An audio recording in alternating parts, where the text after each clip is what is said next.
Assalamualaikum warahmatullahi wabarakatuh. Perkenalkan, nama saya Karin Kusmiati dari kelas 11 IPA MIPA absen 16. Di sini saya akan mempresentasikan tentang ancaman dan juga strategi ancaman pada bidang ideologi. Selanjutnya, saya akan menjelaskan apa itu ancaman.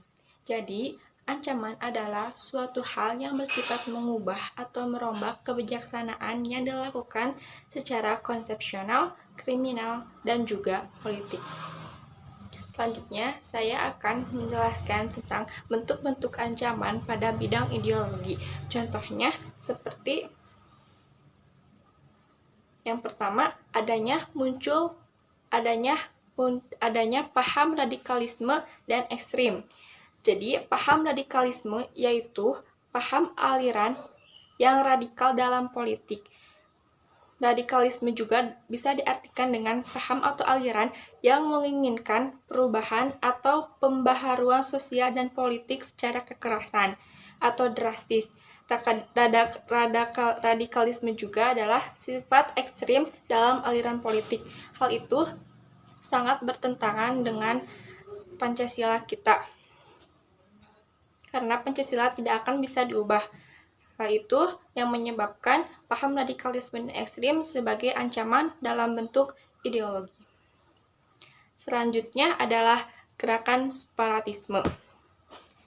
Gerakan separatisme adalah suatu gerakan hanya untuk mendapatkan kedaulatan dan juga memisahkan suatu wilayah atau kelompok manusia. Ketiga, sikap apatis terhadap pemerintah. Keempat, makarnya berbagai kebudayaan dan paham baru di luar negeri. Yang kelima, munculnya berbagai aliran sesat di Indonesia.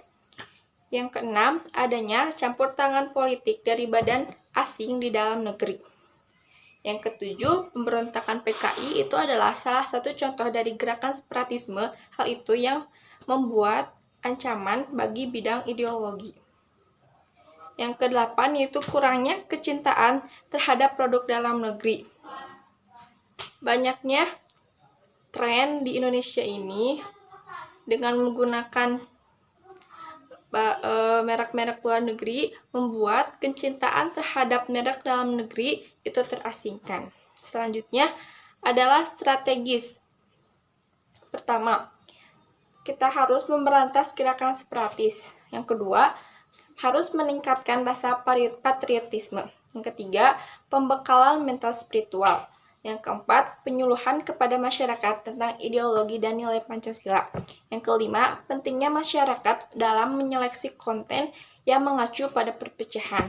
Yang keenam, pengaruh agama harus lebih ditekankan. Yang ketujuh, menerapkan norma-norma.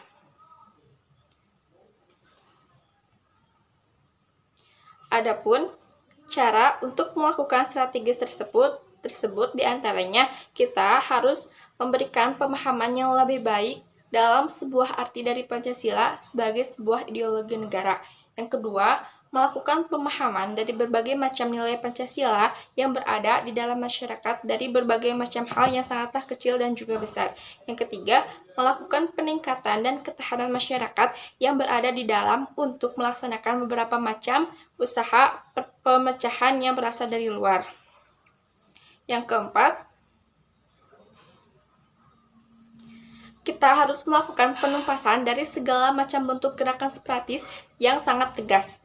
Kelima, melakukan penyebaran dan juga melaksanakan peningkatan wawasan dari kebangsaan dan juga segala macam bentuk implementasi dari berbagai macam bentuk butir. Yang keenam, Pancasila adalah tujuan untuk melaksanakan sebuah pelestarian dan juga melakukan penanaman dan kesetiaan yang ada terhadap ideologi bangsa yang ada. Sekian dari saya. Mohon maaf bila banyak kesalahan. Billahi taufiq wal hidayah. Wassalamualaikum warahmatullahi wabarakatuh.